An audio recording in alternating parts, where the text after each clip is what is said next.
우리는 날마다 보이지 않는 영적 전쟁 중에 있는 것 같습니다. 특별히 믿음으로 산다는 것이 참 힘들고 지친다라는 생각들도 가끔 아마 드실 것 같아요.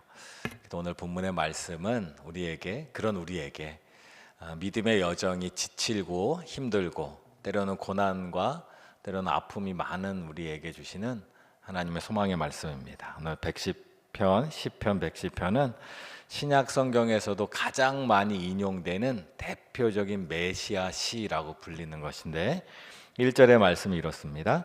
여호와께서 내 주에게 말씀하시기를 내가 내 원수들로 내 발판이 되게 하기까지 너는 내 오른쪽에 앉아 있으라 하셨도다.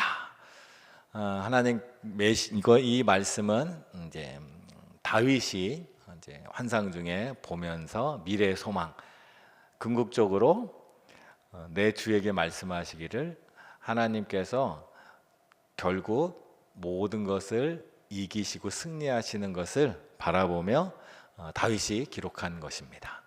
이 말씀을 예수님도 인용하셨는데 마태복음 22장 43절 44절에서 이르시되 그러면 다윗이 성령에 감동되어 어찌 그리스도를 주라 칭하여 말하되 주께서 내 주께 이르시되 내가 내 원수를 내 발 아래에 둘 때까지 내 우편에 앉아 있으라 하셨도다 하였도다.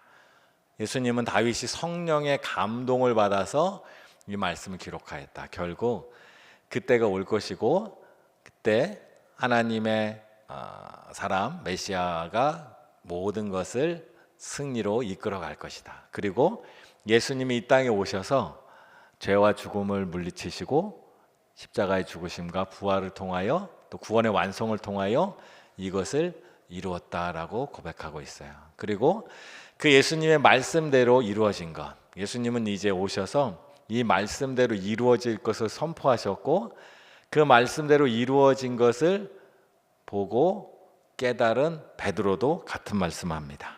사도행전 2장 34절과 35절에 다윗은 하늘에 올라가지 못하였으나 친히 말하여 이르되 주께서 내 주에게 말씀하시기를 내가 내 원수로 내 발등상에 되게 하기까지 너는 내 우편에 앉아 있으라 하셨도다 하였으니 하나님이 예수님을 통하여 이루실 구원의 완성을 베드로는 보았고 사도 베드로는 보았고 그것이 성취됨을 알았고 그것이 곧 완성될 것을 바라보고 살아가고 있는 모습을 오늘 말씀이 보여주고 있다라는 겁니다. 그래서 오늘 우리도 이 말씀이 예수님께서 이 말씀을 통하여 성취될 것을 말씀하셨고 또 베드로도 이 말씀을 통하여 이 말씀대로 결국 하나님의 아들 예수님이 승리할 것이니 우리도 믿음의 힘든 여정을 걸어간다 할지라도 끝까지 주님을 바라보며 힘내서 나아가자라는 마음으로 이 시편의 말씀을 함께 나누고자 합니다. 1절을 다시 한번 보면 내가 내 원수들로 내 발판이 되게 하기까지 너는 내 오른쪽에 앉아 있으라. 내 원수들로 내 발판이 되기까지. 내 발판이라는 거 발로 밟는다는 겁니다. AI 시켜서 한번 그림으로 상상을 그려봤는데 옛날 고대 시대에 이게 전쟁의 승리자가 하는 퍼포먼스입니다. 일종의 내가 이 적군을 물리쳤다. 그래서 적군의 가장 수장 왕을 데려다가 앉혀놓고 그걸 발로 밟으면서 우리가 이겼다.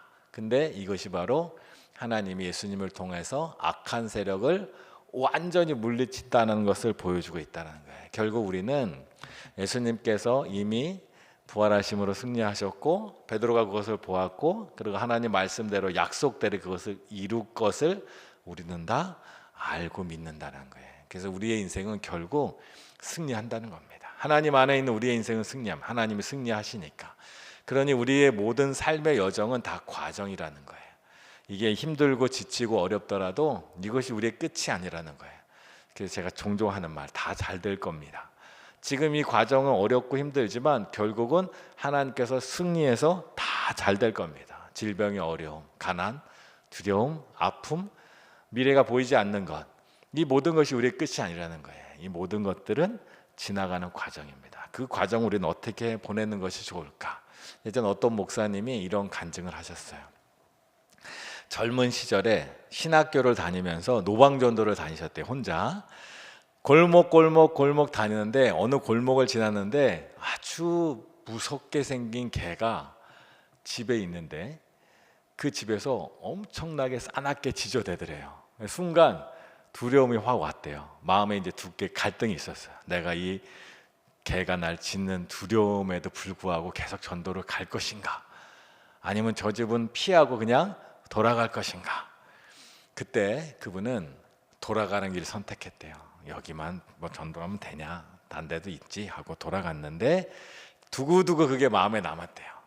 그리고 어느 날 그런 고백을 하시더라고요. 내가 만약 그때 그 개가 날 짖을 때 무서워하지 않고 들어갔으면 아마 지금보다 더 나은 목사가 되었을 것 같아요. 이런 얘기 하시더라고요.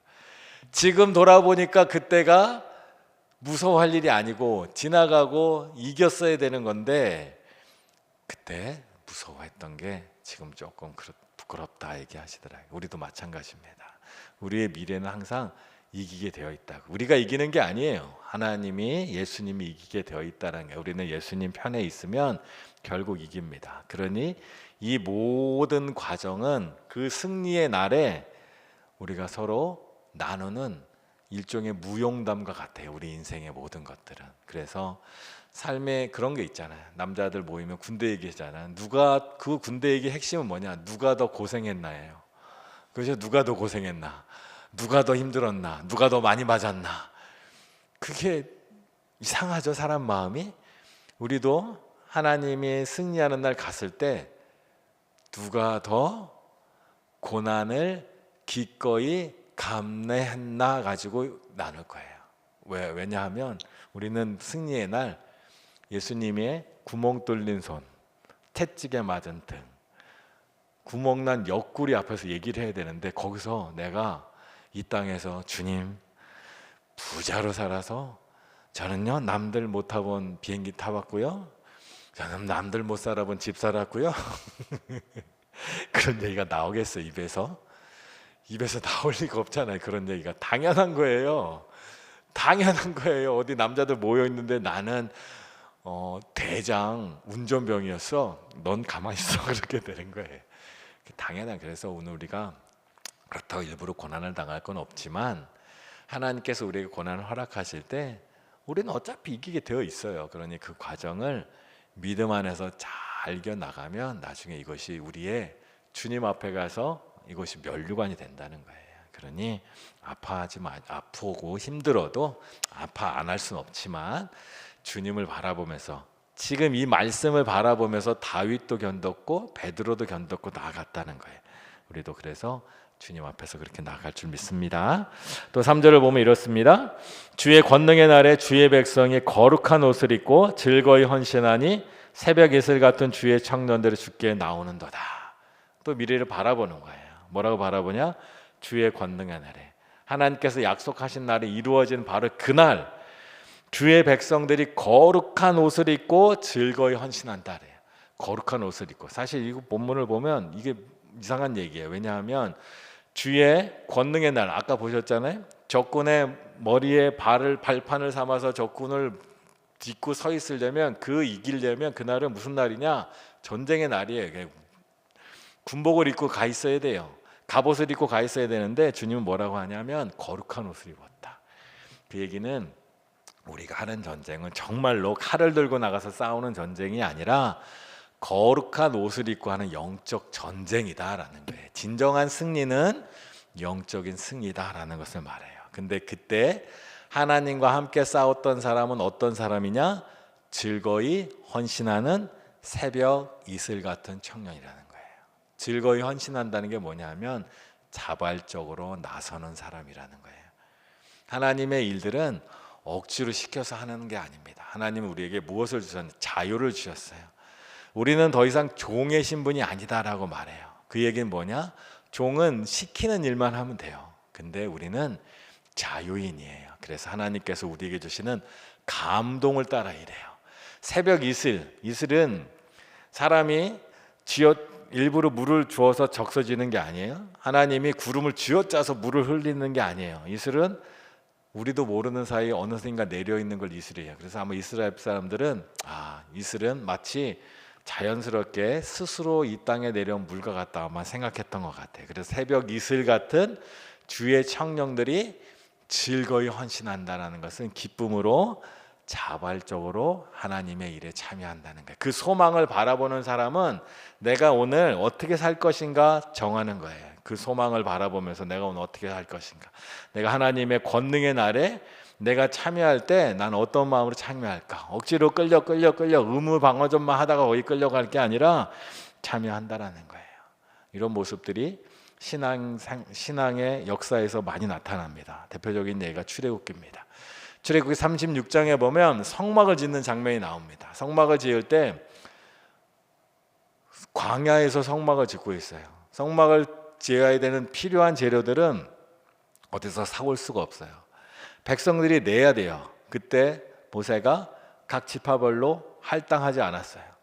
우리가 성막을 지으려고 한다. 그때 이스라엘 백성들이 자발적으로 여기에 참여했어요. 출애굽기 36장 3절에 보면 그들이 이스라엘 자손의 성소의 모든 것을 만들기 위하여 가져온 예물을 모세에게 받으니라. 그러나 백성이 아침마다 자원하는 예물을 연하여 가져왔으므로, 자원하여 자발적으로 가져왔어. 그것이 어찌나 많았던지 36장 5절에 보면 모세에게 말하여 이르되 백성이 너무 많이 가져오므로 여호와께서 명령하신 일에 쓰이기에 남음이 있나이다. 헌신하여 참여할 때 하나님의 성막이 아름답게 세워지는 거예요. 이것이 다가 아닙니다. 사사기 5장에 보면 드보라가 전쟁하는 장면이 나옵니다. 드보라가 전쟁할 때 상대편은 900승, 당시 철병거 900승이 있는 아주 강력한 적이었어요. 여기에 하도 무서우니까 바락 장군이 나가서 싸우질 못하고 드보라를 찾아왔어요. 하나님께 기도해서 이 전쟁을 좀 하나님 도와달라고 좀 해달라. 그 드보라가 기도했어요. 그리고 여전히 그 적군은 강력한 군대이고 이스라엘은 약한데 하나님 앞에 기도하고 하나님의 이름으로 전쟁을 시작합니다. 그때 모습, 그때 전쟁이 끝나고 나서 부른 드보라의 찬양이 사사기 5장 2절인데 이스라엘의 영솔자들이 영솔하였고 백성이 즐거이 헌신하니 여호와를 찬송하라.